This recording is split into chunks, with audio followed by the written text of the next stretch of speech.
following on, Sir Joe, from the wage parity between the local workers, where did you move on to then after that? Well, we actually won the battle, right? Yeah. And when it happened, the minister responsible for, it was the secretary responsible, came to Gibraltar to tell me personally the result. After many more incidents and actions, a couple of years later, and I had a call from the convent that he was here and wanted to see me. And I knew him well from the Labour Party, Okay. right, in UK. And he said, "Joe, I've got good news for you. You won. And the UK wants you to know that you haven't convinced us, you've exhausted us." And then he said, "I'm calling you because I wanted to tell you personally, so you can tell the members in the union, and I want to ask a favour of you, that I don't want you to make political capital out of this. Because, you know, the Gibraltar government has been resisting this because we've been saying no." I go, "Look, Frank, you are talking to the branch officer of the Transport and General Workers Union. And I give you my word that the leader of the opposition will never learn about this conversation." I was, of course, the leader of the opposition. And therefore, when it was introduced, and the ACR that had been against was now in favour, I didn't sort of rub their noses in it and say we've had a victory. I ignored it. Yeah. And you know, it didn't really matter. What mattered was the effect, and the effect was that after being without pay rises for years, we suddenly went from 15 to 100, no? From 15 to 30, 100% increase. And there was a boom overnight because it was backdated. So everybody bought themselves television, fridges, and everything, which they never had. And that created a boom in the private sector, which then the private sector were able to make the claims that we made as a union in the private sector because of the spending power of the public. And it showed when in the middle of the negotiations, they sent me an economist from London to take part in the negotiations, and they said to show that the increase of the wages to parity was unsustainable. No? And I used a very simple example. I said, look, in Gibraltar, the tax rate was then 35%, right? So it means that if the MOD has got a situation where they are 3/4 of the public sector, right?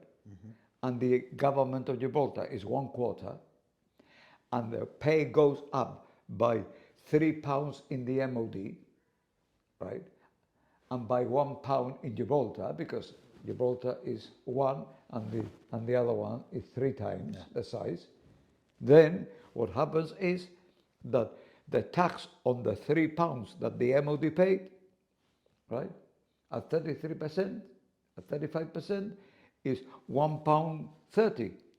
The government of Gibraltar pays £1 and has a profit of 30. What do you mean it's not sustainable? Not sustainable for you, it's sustainable for us. ¿Verdad? It's true. So when you... So the guy went back to UK. No more discussions needed after that. Ya está. And that was the model. I mean, in effect, one of the arguments, for example, at the time for integration was that de facto we were integrated with UK economically, because the Ministry of Defence was the biggest employer in Gibraltar, right? And the Ministry of Defence, through the taxes of the workers, paid for the workers in the Gibraltar government, and the workers of the Gibraltar government and the workers of the Ministry of Defence, with their spending power, sustained the private sector with a closed frontier. So in effect, all the revenue that came in through the wages of the workers, because there was the initial income coming into the public sector and the secondary effect, which then also paid tax in the private sector. But then all our imports came from UK. So all the money went back to UK in everything that we bought. We were building houses with bricks from the London Brick Company, right? When it didn't rain, we were bringing water from Northumbria in tankers, drinking water. Wow. Yeah, which was a problem because we could only use a brand new tanker that had come into, because once the tanker was used for oil, you couldn't use it for drinking water anymore. But new tankers could be used in their first trips to bring water to Gibraltar.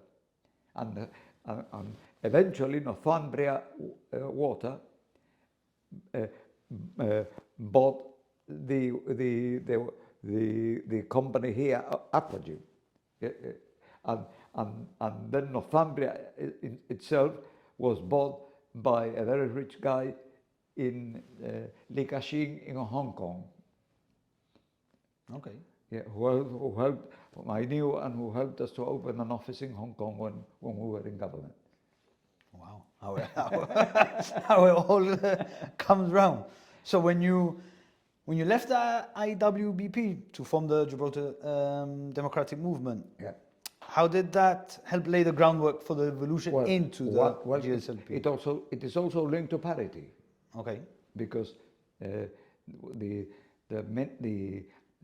union minister that came along, Roy Hattersley, without being asked, volunteered that the Labour government was not willing to contemplate the possibility of the integration with UK, which was something that the Integration Party had suggested initially when they came in, and had no answer for 3 years.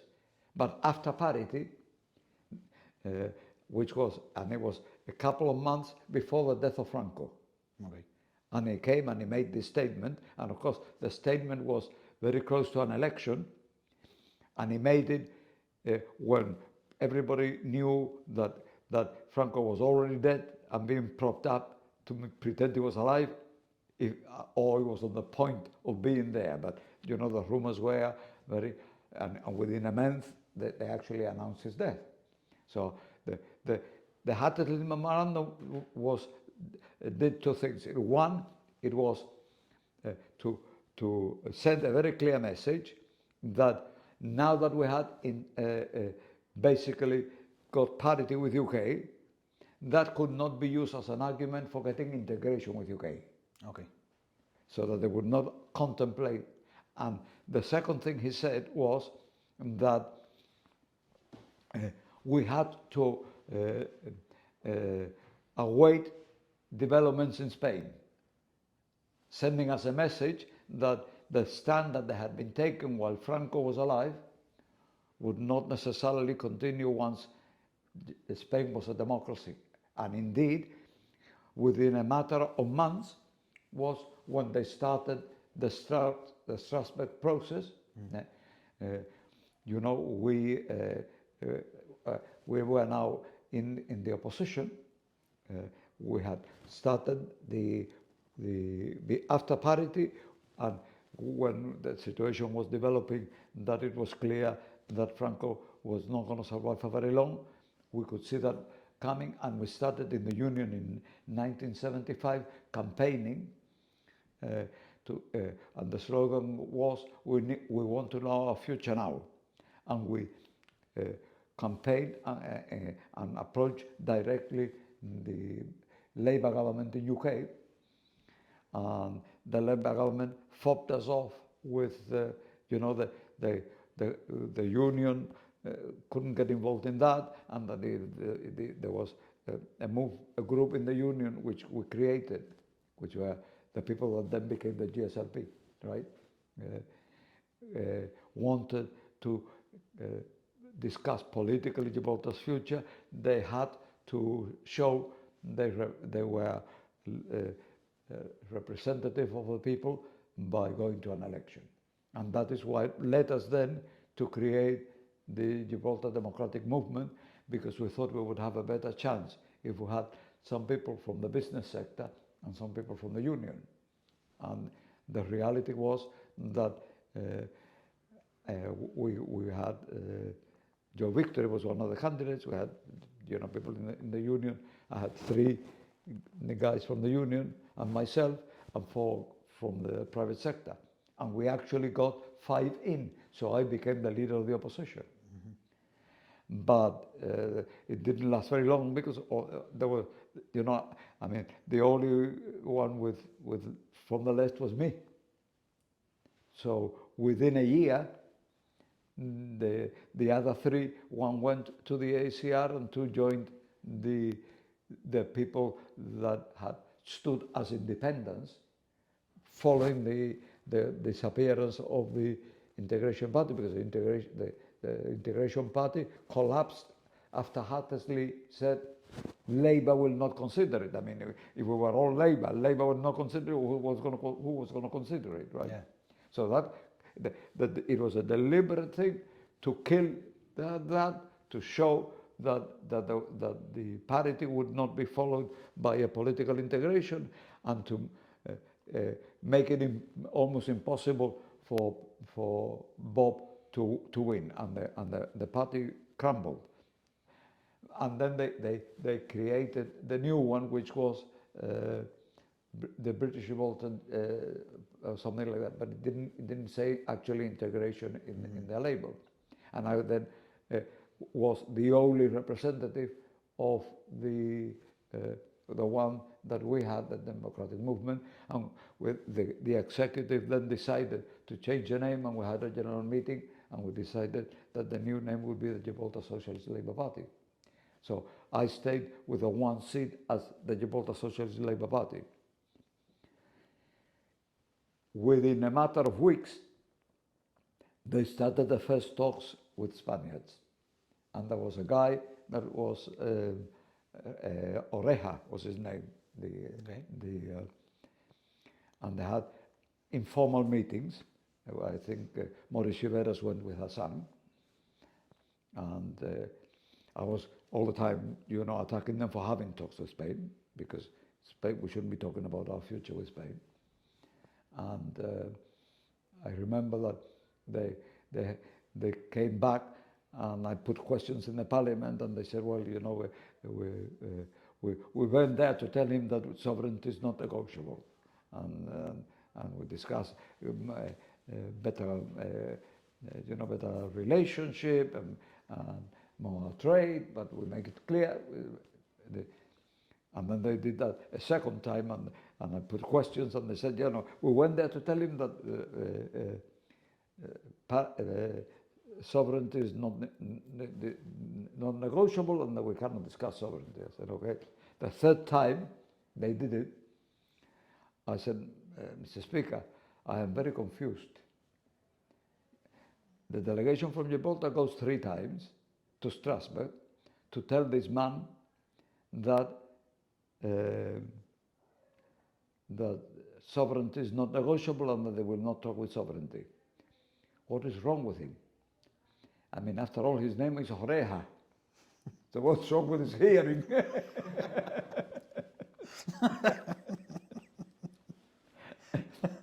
And the reality was that they were all talking on sovereignty. They were talking about how to get to talking about sovereignty. Okay.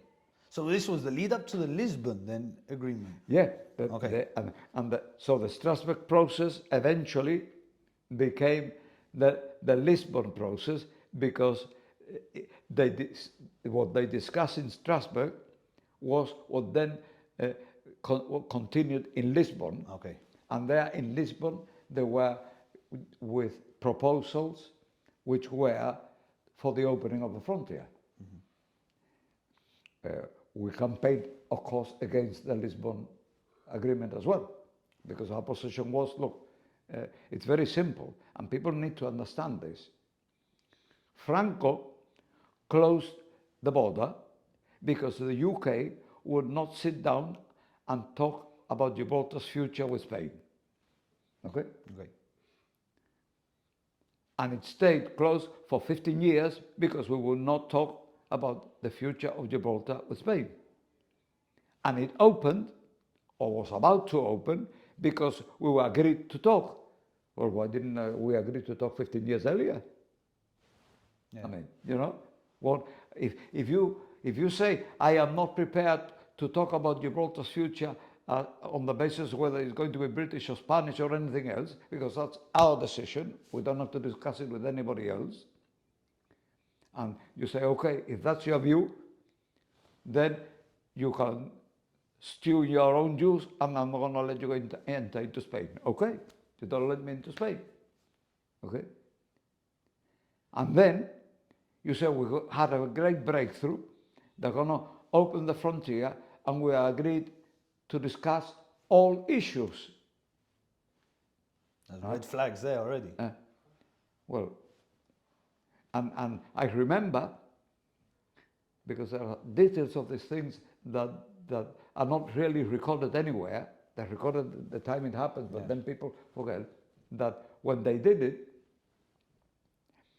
the press release from the convent here said that there would not, that a negotiating process would begin, and that the simultaneous with the negotiating process that would begin, the restrictions would be removed, right? All the restrictions would be removed, and that it would include better relationship, trade, and everything else, right? And it would include the issues, but they didn't specify which one it was, right? When the day came that it was going to open, there were two things. The start of the Falkland Islands War, right? And the day before the thing was supposed to be implemented, Spain said that it would be done on the basis that we would agree something, and then they would take something off. And we would agree to something else, and then they would take another thing off. So, for example, they said, well, we sit down to talk, and then if we agree on some thing that Spain wants, then we'll restore the ferry to Algeciras. And then when we agree to something else, then we agree on something on the airport. And then if we agree, so what was supposed to be that the fact that I'm sitting down and discussing things about Gibraltar with you, which you have got no right to discuss anyway because it's none of your damn business, having considered the principle, which was the foundation why the gates had been closed in the first, when the time came to implement it, instead of it being that because you've agreed to talk, I agree to remove the restrictions, which was Franco's position originally, right? Mm-hmm. They said, no, we're not going to remove everything in one go. It's going to be a process that when we agree something with Spain that Spain wants, then Spain will take one restriction off. So there would have to be a step-by-step agreement. So everything was ready to do, and then it didn't open on the day that it was supposed to be open because they changed the goalposts.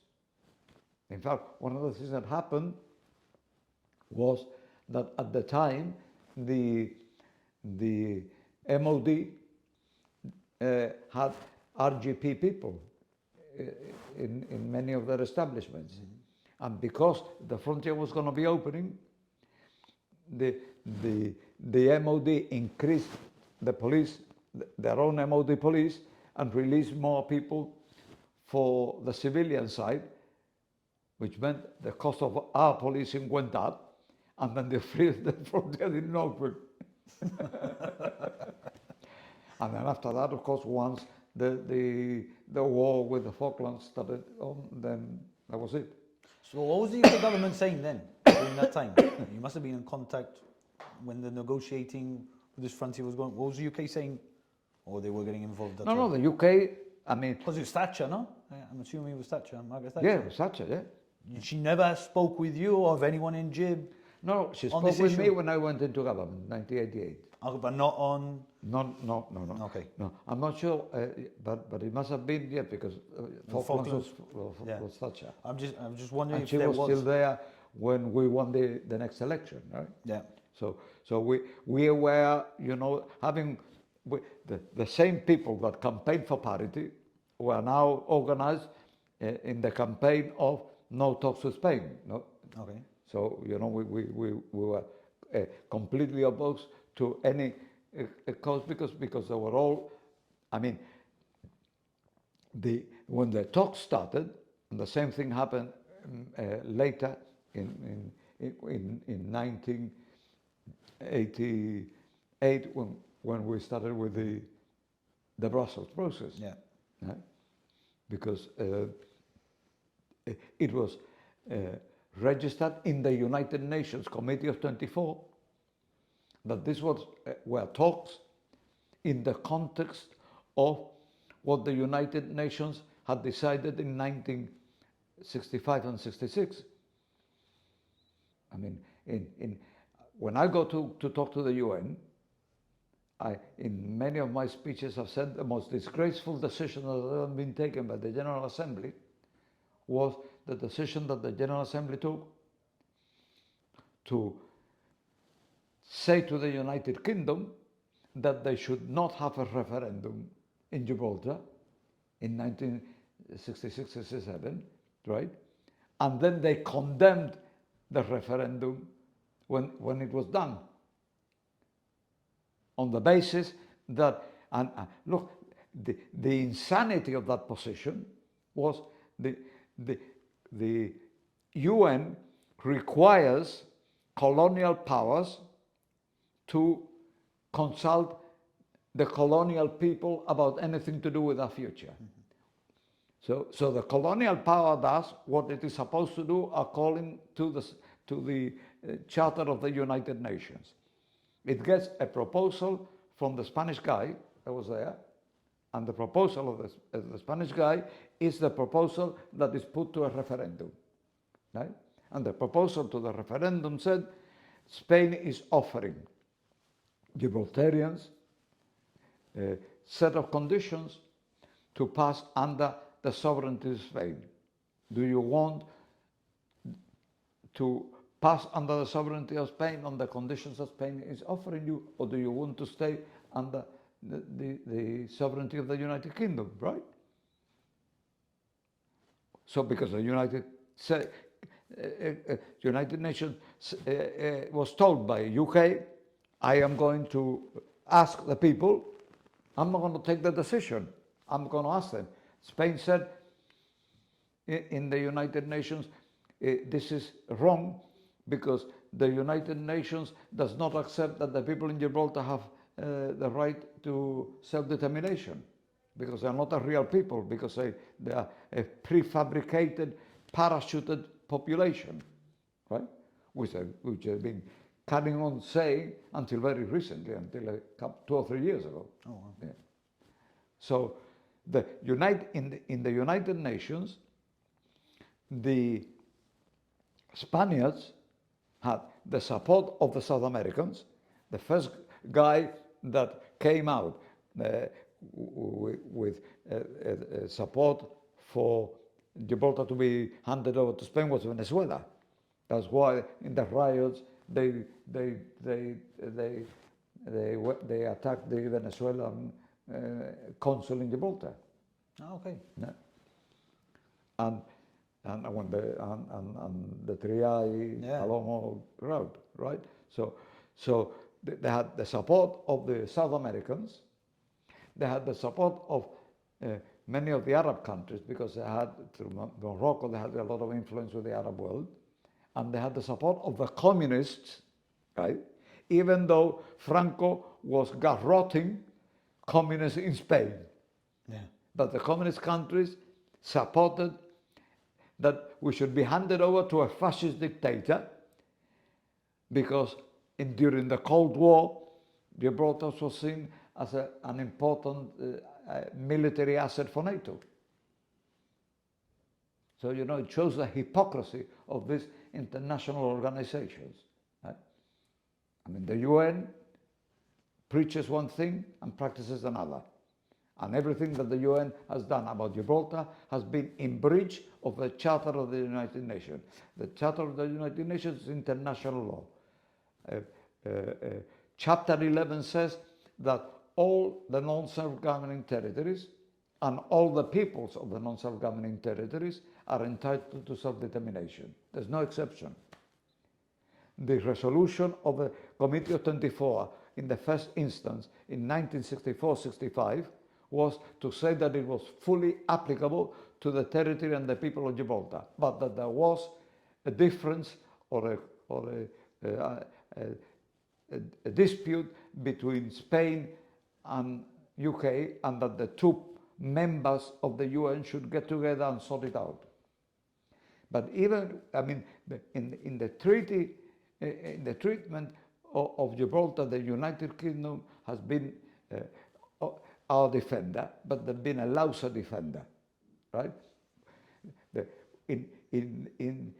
Earlier than that, in the early 1960s, in 60 or 61, right? Spain applied to join the United Nations, and the United Nations voted that they would not be accepted because they were not a democracy and because they had been theoretically neutral, but in reality in the Nazi camp. Mm-hmm. And this was after the United Nations was created in 45, and this was in 48 or 49. They were trying to get in, and they couldn't get in. Right? When we had the royal visit in 1954, right, which was the first time that Spain started attacking Gibraltar because of the royal visit, the Foreign Office decided that in order to try and placate Spain and sort of make up for having offended them by having our Queen visiting us, her territory, they would no longer oppose Spain's entry into the United Nations. Spain then enters into the United Nations, and the first thing they do is claim Gibraltar. I mean, insanity. So whenever when in the 8 years that I was Chief Minister, whenever the UK was saying that they were going to negotiate something for us, I would say, no, please, don't negotiate for me.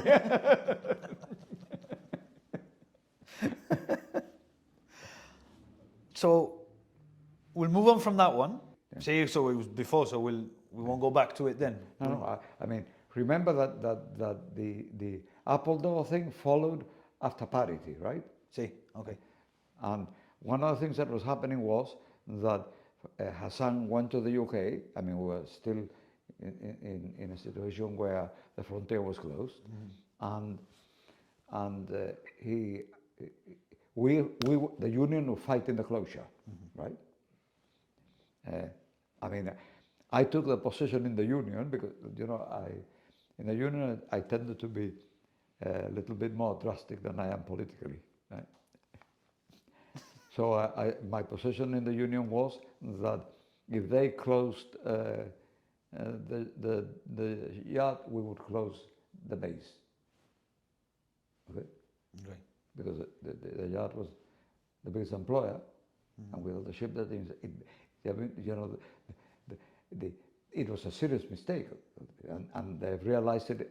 Now, it's come back to haunt them, because now they don't have enough dockyards. Yeah, to service their vessels. And the position that they took then was that they would transfer the dockyard to the Gibraltar government, and that the Gibraltar government would put a tender out for somebody to run the shipyard, and they would send naval work, which they never did, and that they would provide funding out of development aid, which they were originally giving, up to a total of 50 million. Right? Appledore was already in the UK, and Appledore was what the UK wanted, right? In effect, they gave the money to us, and the money went back to UK. And Blands had a small ship repair yard, near the airport, where we've got Roski now, right? Okay. Which employed maybe 50 guys, no, that size, or 30 or 50. So the position that I took in the union, that even though Appledore was promising that they would employ everybody, I said it wasn't. I was convinced that it would only employ them as long as the subsidies were there, and that when the money stopped, they would simply pull out, and that the Gibraltar government was in no position to subsidize the shipyard. Gallero hadn't even asked for a subsidy, right? And he was willing to invest $1 million of his money in increasing the ship repair and managing the dockyard and the existing yard that he had. And most of the people in the union thought it was the wrong thing to do, because the other guys were offering more. But I said to him, look, you cannot trust these people. These people are only here to get money. They have got no idea. If Gallero is going to put £1 million, it's because he thinks he can make money, and he will recover the money. Right? The other people here only will be here while somebody else is paying the bills. The moment the bills stop being paid, they'll go.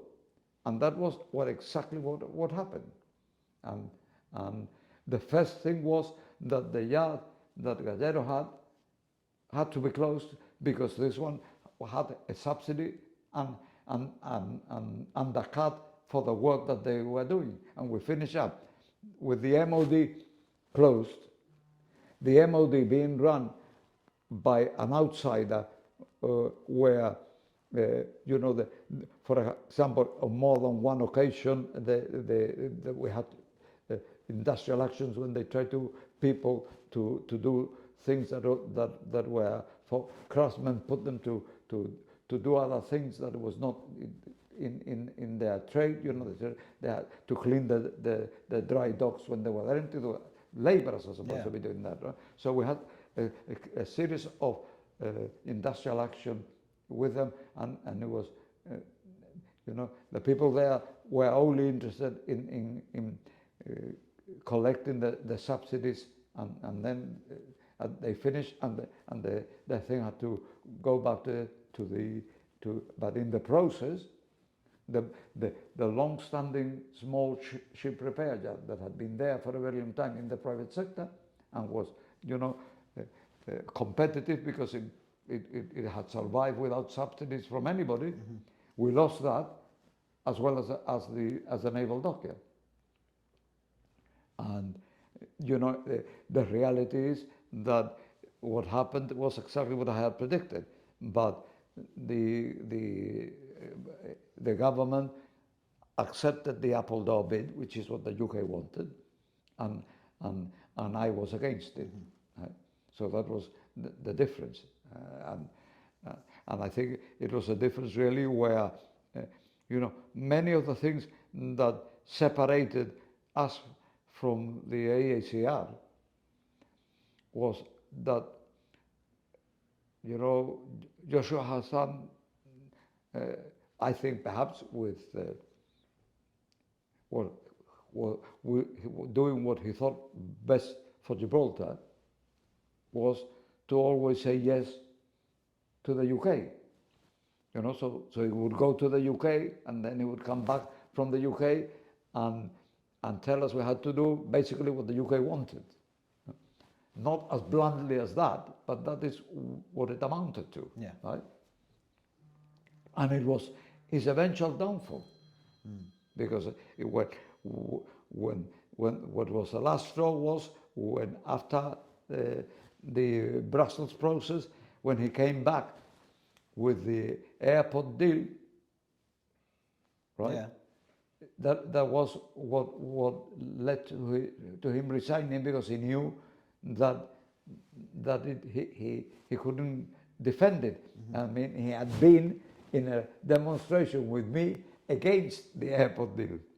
The biggest one that's ever been in That's Gibraltar. right. Yeah. And that demonstration was organized, and I had put. I was the leader of the opposition, because when the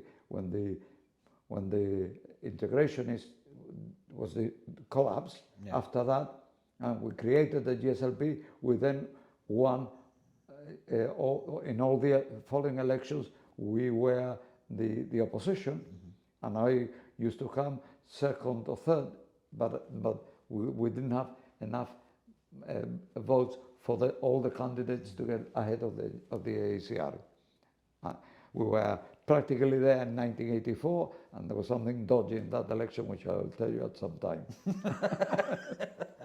But in 1988, we got in. Yeah.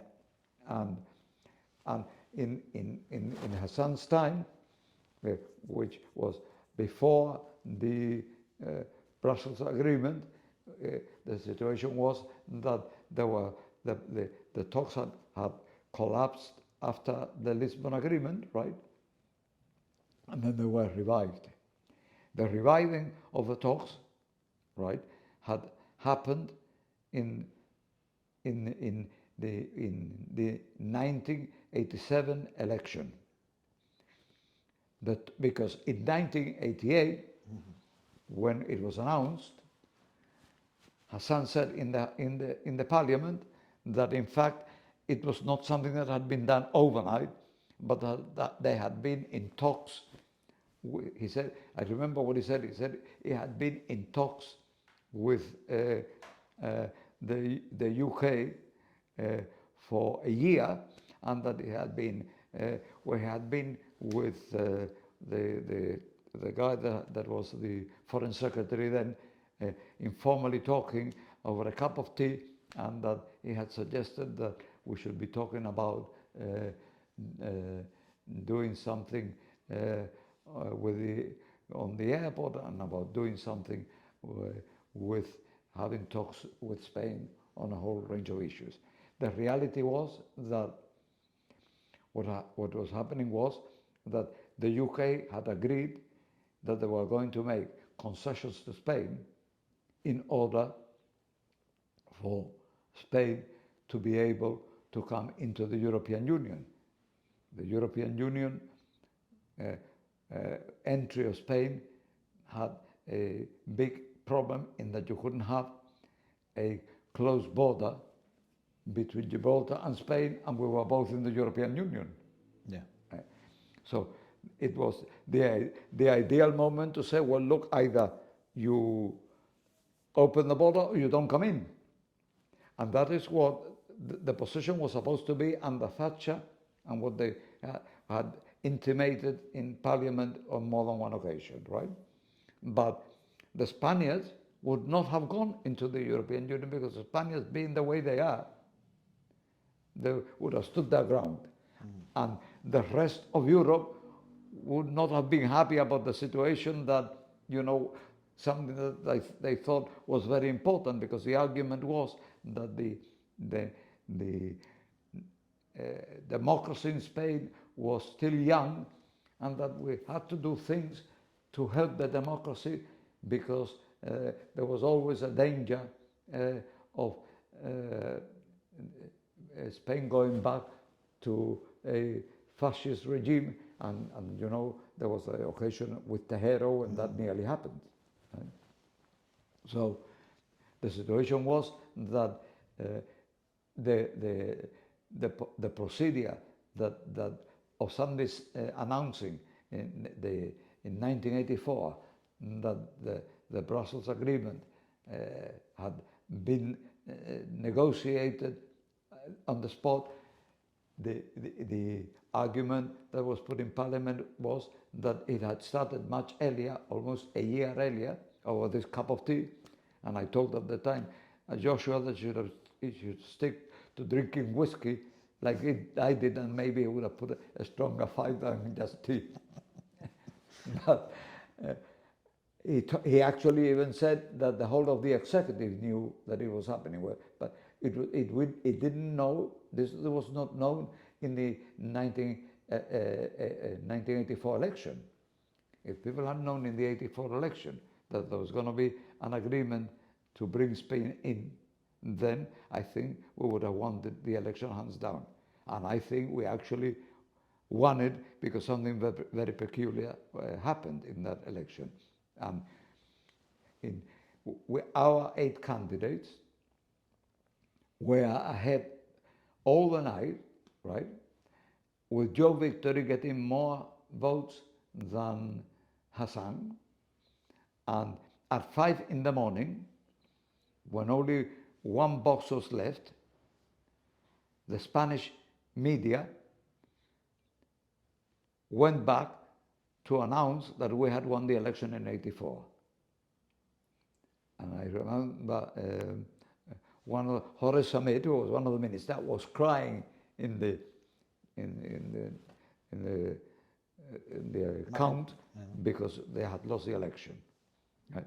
And then somebody decided that we needed a break, right?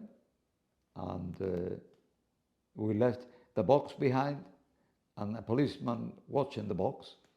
And then we came back, and continued with the count. All the votes in the last box were all for the AACR.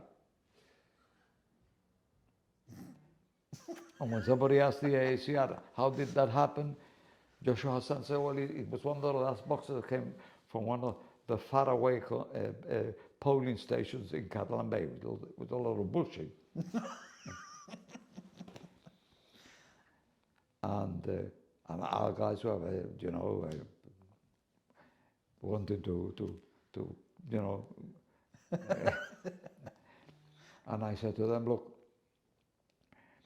there's going to be a lot of difficulty. We have got a hostile government in London, because we will not play ball in making any concessions to Spain. This is fundamental for us, right? Yeah. The future of Gibraltar is a matter exclusively between us and UK. It's none of the business of the Spaniards, and we'll have nothing to do with it. We've been saying that in Strasbourg, in Lisbon, and we said it in Brussels when Brussels came. So our position and having had a taste of me in the parity battle, I don't think they welcomed having me at that juncture in government. Mm. And we had a guy that came much later to Gibraltar, who I think was an MI5 guy that they sent out here. They brought him from one of the East European countries, and he was here for as deputy governor. And one day we were just having a drink together and chatting. He says,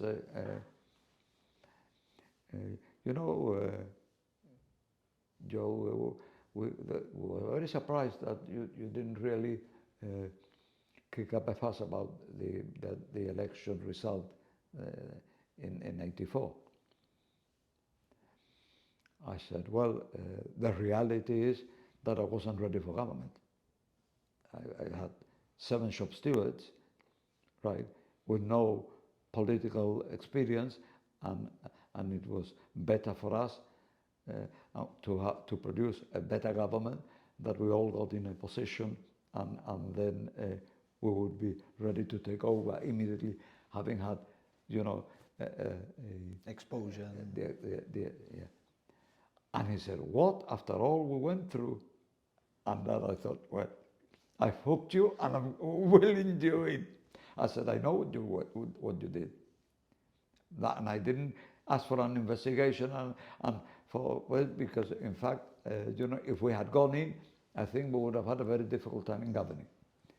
And I needed us to be ready so that we could put the plans that we had and deliver the things we wanted to deliver. But because of the way that I explained it to him, he let, you know, spontaneously. He let slip. Yeah. And this is what happens. I mean, you know, we talk about democracy in every country. When there are state interests, the rules get broken. And this, you know, in a way, you have to understand it. You know, we are a place of 30,000 people, and you're talking about the negotiations between a country of 48 million and 20 other countries of 400 million. And we dictate what happens. I mean, See, that one is never going to let it happen. They will never let that happen. Yeah. Well, Sir Joe, we will leave it then, and we'll come back for part 3, probably a part 4 and 5. Thank you very much.